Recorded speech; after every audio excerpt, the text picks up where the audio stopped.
অঁ গৰু জন্তু জন্তু এটা নাম ক'লে নহয় গৰু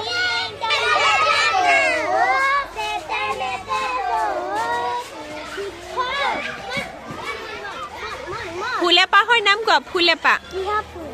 গোলাপ ফুল ভেৰি গুড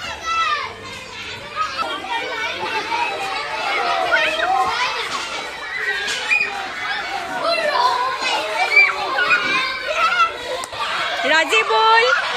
জন্তু এটাৰ নাম কোৱা জন্তু হা এই গৰুটো আগত বিকিয়ে ক'লে বেলেগ এটা জন্তুৰ নাম কোৱা না বেলেগ এটা কোৱা তুমি নিজে কি জানা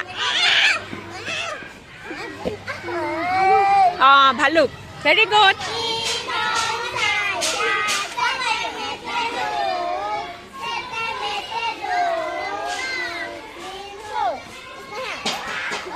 স্নেহা মাছ এটাৰ নাম কোৱা মাছ মাছ তুমি মাছ খোৱা নহয় মাছ এটাৰ নাম কৈ দিয়া